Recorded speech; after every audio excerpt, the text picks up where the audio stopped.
अस्सलाम वालेकुम नाजरीन, मैं हूं आपकी होस्ट डॉक्टर कपूरथला चंचला और आप मेरे साथ देख रहे हैं आपका programme health for all only on media focus channel.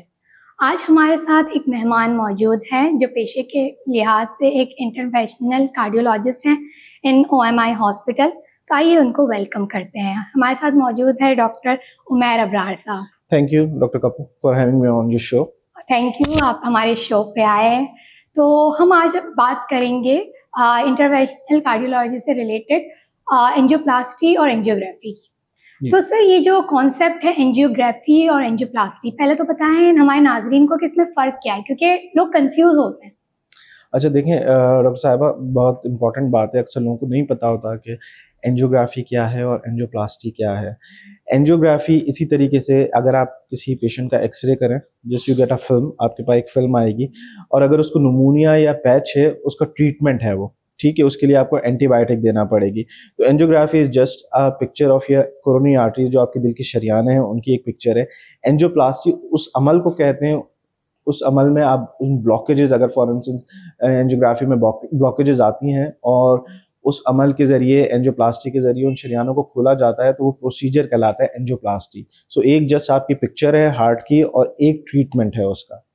तो सर, हमारे नाजरीन को बताइए कि हमें ये जो एंजियोग्राफी कब करवानी चाहिए। देखें आपके नाजरीन के लिए इम्पोर्टेंट है कि डिफरेंट इंडिकेशंस होती हैं, डिफरेंट अलामात होती हैं।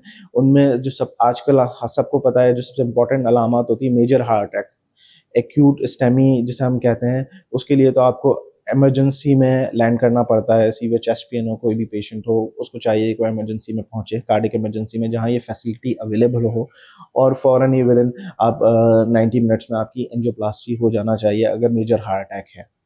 तो उसमें ये फ़ायदा है, सबसे बड़ा फ़ायदा ये होता है, जो आपका हार्ट मसल डैमेज होता है और जिससे बाद में जो कॉम्प्लिकेशंस होती हैं उनसे बचा जा सकता है। दूसरी इंडिकेशन ये होती है, अक्सर लोगों को माइनर हार्ट अटैक होता है, उनको ज़रूरत पड़ती है एंजियोग्राफी की और बाद में एंजियोप्लास्टी या बाईपास की। और तीसरी कंडीशन ये होती है, कुछ लोगों को स्टेबल एंजाइना या अनस्टेबल एंजाइना होता है, उसमें भी लोगों को ज़रूरत पड़ती है। तो सर, जिनको भी हार्ट अटैक आता है तो उनके ऊपर लाजिम है कि वो एंजियोग्राफी की तरफ देखिए, जाएं। मोस्ट ऑफ द टाइम होता यही है। हार्ट अटैक अगर मेजर है तो इमरजेंसी कंडीशन है, उसमें तो आपको इमरजेंसी में पहुंच के एंजियोग्राफी, एंजियोप्लास्टी करवाना चाहिए। बाकी कंडीशन में आपके पास डिफरेंट टाइम पीरियड्स होता है और फिर हम पेशेंट के सिम्टम्स भी देखते हैं, पेशेंट की दूसरी कंडीशन जो कोमॉर्बिड कंडीशन जो है वो भी देखते हैं। तो ये सारी चीज़ें देख के फिर फैसला किया जाता है। लेकिन सबसे इम्पॉर्टेंट बात यह है कि अगर एक्यूट चेस्ट पेन है तो आप फौरन इमरजेंसी में लैंड करें और वहाँ ये सारा प्रोसेस फिर अमल होगा। सर, ये जो एंजियोप्लास्टी का प्रोसीजर है, इसके अंदर ज़रूरी है कि एक ही शरियाने में किया जाए या 2 शरियानों में भी कर सकते अच्छा, हैं? ये अक्सर हमारे नाजरीन, आपके नाजरीन और हमारे लोग परेशान होते हैं कि किसी की 3 शरियानों में ब्लॉकेज आ गई तो बाईपास मैंडेटरी हो गया, बाईपास के अलावा कोई ऑप्शन नहीं है। फिर वो क्या करते हैं, बाईपास से डरते हैं, क्योंकि ऑब्वियसली एक बड़ा ऑपरेशन है, चीरा होता है, सारा कुछ होता है, तो लोग डरते हैं, फिर वो कुछ नहीं करवाते। तो ऐसा बिल्कुल नहीं है। डिजीज़ एनाटमी, जो हमारी शरियानों की हालत देखी जाती है और उनके अकॉर्डिंगली फैसला किया जाता है। हमारे पास डिफरेंट रिस्क स्कोरिंग सिस्टम होते हैं, उससे डिसाइड किया जाता है कि angioplasty is feasible in this patient और bypass is feasible in this patient. तो वो हम डिफरेंशिएट करते हैं और ऐसा होता है बहुत दफ़ा कि आप एंजियोप्लास्टी से भी वही आउटकम्स और रिजल्ट हासिल करते हैं जो बाईपास से हासिल करते हैं। फ़ायदा ये है कि एंजियोप्लास्टी का प्रोसीजर या एंजियोग्राफी का प्रोसीजर बहुत आजकल सिंपल, जितनी रिसेंट एडवांसमेंट हुई है उसमें एक ये बड़ी खुशाइन बात है कि कार्डिक जो डिजीज़ हैं उनके लिए जो इन्वेंट्री या गैजेट्स हैं बहुत ईजिली अवेलेबल हो गए हैं और बहुत एडवांस हो गए हैं। पेशेंट यूजुअली आता है आपके पास, एंजियोग्राफी अगर इलेक्टिव प्रोसीजर होता है फॉर इंस्टेंस, तो पेशेंट आपके पास आता है, अपने ब्लड टेस्ट करवा के 1 दिन पहले एडमिट होता है। आप विद इन 1 आवर आप उसको या फॉरन ही डायरेक्ट कैथ लैब ले जाएं अगर आपके लैब्स नॉर्मल है। आप एक सिंपल होल करते हैं, जिसको हम कैनुला आम लफ्ज़ों में कहते हैं, बड़ा कैनुला होता है, वो शरियान में डाल के सुन करके हाथ की शरियान या टांग की शरियान में हम डालते हैं। वहाँ से छोटी छोटी ट्यूब्स होती हैं, उन ट्यूबिंग्स को हार्ट की आर्टरी जो शरियान होती है उनमें लेके जाते हैं और इमेज वहाँ से इंजेक्शन दे के और साथ में इमेज कैप्चर करते हैं। तो इस अमल को एंजियोग्राफी कहते हैं। It takes hardly 15 minutes. 15 minute में प्रोसीजर हो जाता है, 10 से 15 मिनट में। उसके बाद अगर फॉर इंस्टेंस एक आर्टरी ब्लॉक है, 2 आर्टरी ब्लॉक है, टेबल पे भी फैसला होता है, अक्सर लोग टेबल पे फैसला करवा लेते हैं। अगर 3 आर्टरी ब्लॉक है तो हो सकता है हार्ट टीम डिस्कशन की जरूरत पड़े, तो उस टाइम पेशेंट फिर ऑफ टेबल कर दिया जाता है। अदरवाइज उसी टाइम सिंगल वसल होती है। स्टेंट लगाना एक शरीयान में हार्डली मेरे ख्याल से अगर सिंपल प्रोसीजर है तो 15 से 20 मिनट का काम है। तो पूरा प्रोसीजर आपका आधे घंटे या 45 मिनट्स या 30 मिनट्स में कंप्लीट हो जाता है। पेशेंट टेबल से उतरता है और खुद ही चल के, अगर हाथ से किया है तो खुद ही व्हील चेयर पे आप ले जाए उसे, और 4 घंटे बाद उसका जो बैंड होता है हाथ पे लगाया हुआ होता है हमने ताकि ब्लीडिंग ना हो, 4 घंटे बाद वो निकालते हैं और 4 घंटे बाद वो अपने घर पे चला जाता है। सर, हमारी सोसाइटी में बहुत ज़्यादा मिथ है कि एंजियोग्राफी, एंजियोप्लास्टी का जो प्रोसीजर है ये खतरनाक है किसी तरीके से। देखिए, अगर आप ये कहें कि मैं पैनाडोल खाऊं या डिस्प्रिन खाऊं उससे 100% मैं सेफ हूं, तो ऐसा नहीं है। हर ड्रग के साइड इफेक्ट्स और बेनिफिट्स होते हैं। हम कोई भी अमल जब तक हमारे पास बेनिफिट ज़्यादा ना हो और रिस्क कम हो तो तब तक नहीं लेते। डेफिनेटली एंजियोग्राफी, एंजियोप्लास्टी के रिस्क और कॉम्प्लिकेशंस होती हैं, लेकिन अगर आप देखें 1000 में से या 200 में से किसी एक को एक माइनर कॉम्प्लिकेशन हो जाती है या फॉर एग्जाम्पल मेजर कॉम्प्लिकेशन, लेकिन उसका बेनिफिट देखेंगे। एक पेशेंट जो हार्ट अटैक के साथ आया, जो अगर ना किया जाए तो मोर्टेलिटी 50% भी हो सकती है, 25% भी हो सकती है। उसके अगर उसमें देखें, अगर रिस्क लिया जाए तो वो बिल्कुल नेग्लिजिबल रिस्क है और दुनिया भर में ये अमल होता है और सब जगह हो रहा होता है। लोग बहुत आसानी से कर पा रहे होते हैं। हमारी पॉपुलेशन थोड़ी इशू आता है लैक ऑफ नॉलेज का हमारी ऑडियंस में। उनको पता नहीं होता कि किस तरह है, वो डरते हैं कि शायद ही कोई बड़ा ऑपरेशन है, इसमें चीरा लगेगा, तो वो थोड़ा सा इस मामले में इमरजेंसी, स्पेशली इमरजेंसी सिचुएशन में जब मेजर हार्ट अटैक होता है तो कंसेंट देते हुए भी डरते हैं कि खुदा ना खासा हमने कंसेंट दे दिया तो पेशेंट के साथ पता नहीं क्या होगा। लेकिन जो पेशेंट लेके चल रहा होता है हार्ट अटैक और मेजर हार्ट अटैक, वो बहुत खतरनाक है। तो उसमें अगर मामूली सा रिस्क है, नेग्लिजिबल रिस्क तो ले तो कोई मसला नहीं। सर, अपनी सोसाइटी में देख रहे हैं कि आजकल ब्लड प्रेशर, हार्ट अटैक जैसी प्रॉब्लम बहुत ज़्यादा कॉमन हो गई है। तो इससे आप क्या कह सकते हैं कि अगर हम एंजियोग्राफी और एंजियोप्लास्टी करवा लेते हैं तो कितने अरसे बाद हम घर जा सकते हैं, मतलब डिस्चार्ज पीरियड क्या होता है? देखिए, अगर हम बात करें रिस्क फैक्टर्स की तो हमारी सोसाइटी में बहुत सारे रिस्क फैक्टर्स हैं। डायबिटीज़ है, हाइपरटेंशन है, डिस्लिपिडीमिया है, लैक ऑफ एक्सरसाइज है, सेडेंटरी लाइफस्टाइल है, सिगरेट स्मोकिंग है, स्ट्रेसेस हैं। तो ये सारे रिस्क मिल मिला के आपको कोरोनरी आर्टरी डिजीज़ में उसको बढ़ाने में मदद करते हैं।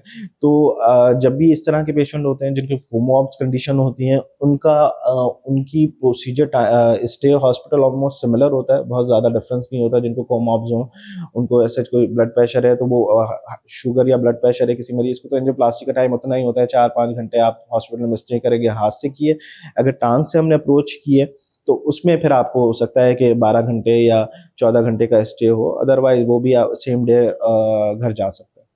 सर, इसके साथ साथ हम बात करते हैं कैबेज की, जो कि आपका बाईपास आम जबान में कहा जाता है। तो सर, ऐसी कौन सी सूरत हाल होती है जिसमें हमें कैबेज की तरफ जाना ही पड़ता है? देखिए, कैबेज की सूरत हाल स्पेशली डायबिटिक पेशेंट्स हो जिनका हार्ट फंक्शन कॉम्प्रोमाइज हो, उनमें कैबेज इज सूटेबल। लेकिन ऐसा नहीं कि वहाँ पे भी आप 100% ही कैबेज करवाएं। उसमें भी ऑप्शंस होता है। अगर एनाटमी एमनेबल है PCI के और लो रिस्क प्रोसीजर है तो वहाँ पे भी PCI के आउटकम्स अच्छे होते हैं उसमें। सर, हमारे नाज़रीन को बताएं ऐसी क्या एहतियात है जो हम कर सकते हैं और हमें हार्ट अटैक से हम बच सकते हैं? देखिए, सबसे इम्पोर्टेंट है कि आप अपना डाइटरी हैबिट, जो ईटिंग हैबिट है उसको सही रखें। अवॉइड करें बहुत ज़्यादा ऑयली स्टफ़ और बहुत ज़्यादा शुगरी स्टफ़, मीठा है स्पेशली डायबिटिक पेशेंट्स वो अवॉइड करें। फिर आप वॉक करें डेली। अगर आपको ब्लड प्रेशर है उसको प्रॉपर तरीके से कंट्रोल करें, अपने मॉलिज से रब्ता करें। दूसरा ये शुगर है उसको कंट्रोल करें, और अगर स्मोकिंग करते हैं तो डेफिनेटली उसको भी क्विट करें। तो ये जो आपके रिस्क फैक्टर्स हैं जिसको हम मॉडिफाइबल रिस्क फैक्टर्स कहते हैं, उनको कोशिश करें कंट्रोल रखें ताकि आपका जो future risk of coronary artery disease है या हार्ट अटैक का रिस्क है वो काफ़ी हद तक कम रहेगा। बाकी कुछ नॉन मॉडिफाइबल रिस्क फैक्टर्स हैं जिसमें एज आ जाती है, जेनेटिक्स आ जाते हैं, उनका आप कुछ नहीं कर सकते। तो उसके लिए एक्स्ट्रा एहतियात की ज़रूरत है कि जो मॉडिफाइबल रिस्क फैक्टर्स हैं, शुगर, ब्लड प्रेशर, डायबिटीज़, ये ना हो, मोटापा ना हो, ये सारी चीज़ें इसमें शामिल हैं। सर ऐसी कोई हार्ट अटैक होती है जिसमें हम खाली दवाइयों पे इलाज कर सकते हैं और हमें ना जाना देखिए बहुत सारी कंडीशंस होती हैं जहाँ पे इंटरवेंशन का बहुत कोई फ़ायदा नहीं होता। अगर फॉर इंस्टेंस एक पेशेंट है, उसको कोरोनरी आर्टरी डिजीज़ है और उसका दिल बहुत ज़्यादा बैठ गया है, जिसको हम इजेक्शन फ्रैक्शन आमतौर पे कहते हैं, जिसको नॉर्मल यूजुअली 55% और 60% के इन बिटवीन होता है, वो अगर बैठ जाए, 20-25% आ जाए और डिफरेंट टेस्ट के ज़रिए हमने देखा कि जो मायोकार्डियम या मसल है, हार्ट का जो पट्टा है, उसमें खून की कमी या कोई जान नहीं है, वो डेड हो गया है, उसको डिफरेंट टेस्ट के ज़रिए देखा जाता है, तो वहाँ पे एंजियोग्राफी, एंजियोप्लास्टी का एज़ सच फ़ायदा नहीं होता। और कुछ कंडीशंस ऐसी होती हैं जो वैल्वुलर डिजीज़ होती हैं, जो हार्ट वाल्व की प्रॉब्लम होती है, कोरोनरी आर्टरी डिजीज़ की प्रॉब्लम नहीं होती, तो वहाँ पे भी एंजियोग्राफी, एंजियोप्लास्टी का एज़ सच डिफरेंट फ़ायदा नहीं है। सर लास्ट में हम हमारे नाज़रीन को ये बता दें कि जो हार्ट अटैक का पेन होता है, इसका इलाज फ़ौरन हो जाना चाहिए या हमारे पास थोड़ा टाइम पीरियड होता है? देखिए इंपॉर्टेंट थिंग आपके नाज़रीन के लिए, अगर आपको कभी भी कोई चेस्ट पेन हो और आपको लगे cardiac pain is very specific, वो बहुत मोस्टली पेशेंट में आता है, तो वो जो चेस्ट है वो टाइट होगा, रेट्रोस्टर्नल पेन होगा, डिफ्यूज़ होगा, लोकलाइज नहीं होगा, शोल्डर में जाएगा और पेशेंट को स्वेटिंग भी होगी। मोस्ट कॉमन प्रेजेंटेशन ये होती है, लेकिन अक्सर पेशेंट में ऐसी प्रेजेंटेशन नहीं होती।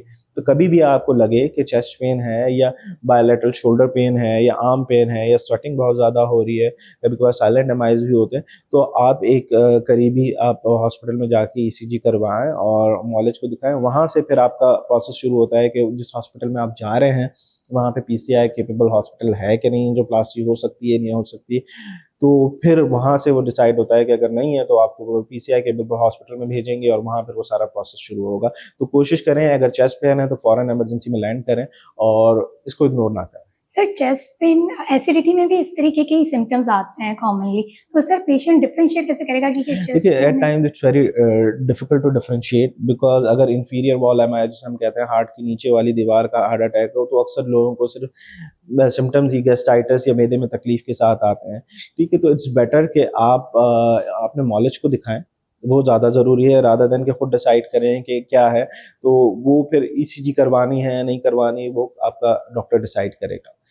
और सर अगर हार्ट अटैक हो जाता है, जिस टाइम तक हम हॉस्पिटल तक पहुंचते हैं, बीच में ऐसी कोई एहतियात जो हमें करनी चाहिए, ऐसी कोई मेडिसिन जो पेशेंट ले सकता हो? देखिए एक सिंपल डिस्प्रिन, च्यूएबल डिस्प्रिन होती है, वो आप रख लें, वो आपके पास होना चाहिए। अगर आपका चेस्ट पेन बहुत टिपिकल है, डिफ्यूज है, प्रेस्पिरेशन के साथ है और आपको पता है कि आपकी सराउंडिंग में कि डिफरेंट मेडिकेशन जिसमें एंजाइना की मेडिसिन होती है, सबलिंगम नाइट्रेट्स, वो आप रख सकते हैं।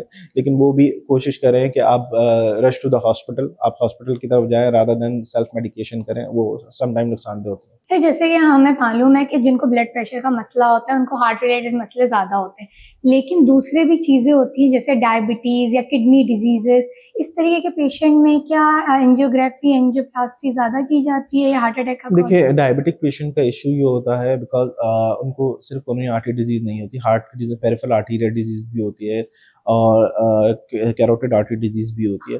सो डायबिटिक पेशेंट्स को आमतौर पे जितने भी लोग एंजियोग्राफी, एंजियोप्लास्टी करवाते हैं उनमें मोस्टली पेशेंट डायबिटिक होते हैं। तो ये तो बात सबको क्लियर है, जो डायबिटिक पेशेंट है वो रिस्क ज़्यादा पे होगा अगर उसकी डायबिटीज़ अनकंट्रोल है।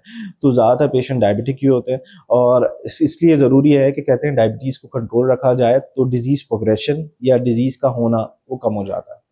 और इन पेशेंट्स में जो है वो हम कैबेज की तरफ ज़्यादा जाते हैं। हाँ, मोस्टली डायबिटिक पेशेंट में मल्टीपल डिजीज़ होती है और डिफ्यूज डिजीज़ होती है, तो वो आमतौर पे ज़्यादा जाते हैं बाईपास की तरफ रादर देन कि एंजियोप्लास्टी की जाए उनकी। लेकिन ऐसा नहीं, सब पेशेंट का क्राइटेरिया डिफरेंट होता है, लेकिन मोस्टली डायबिटिक पेशेंट होते हैं वो बाईपास की तरफ जाते हैं। Thank you doctor Umair Abrar साहब, आप हमारे शो पे आए और आपने इतनी अच्छी डिस्कशन की, आपने हमारे नाजरीन को एंजियोग्राफी और एंजियोप्लास्टी के मुतालिक बताया और ये भी उनके जितने भी शक थे उसे दूर किया कि ये इतना खतरनाक प्रोसीजर नहीं है, 1 डे प्रोसीजर है और इससे हम किस तरीके से बच सकते हैं, सारी आपने एहतियात भी बताई। आपका हमारे शो पे आने का बहुत बहुत शुक्रिया। थैंक यू डॉक्टर इसी के साथ नाजरीन हम अपने शो को इख्तिताम पे लेके आते हैं और आप हमारे शो पे दिए गए नंबर पे हमें कांटेक्ट भी कर सकते हैं और हमें बता सकते हैं नीचे फ्लैश किए हुए नंबर पे कि नेक्स्ट आप हमारे इस प्रोग्राम में किस शो के मुतालिक डिस्कशन सुनना चाहेंगे।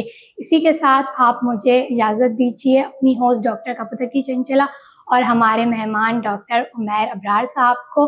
अल्लाह हाफ़िज़।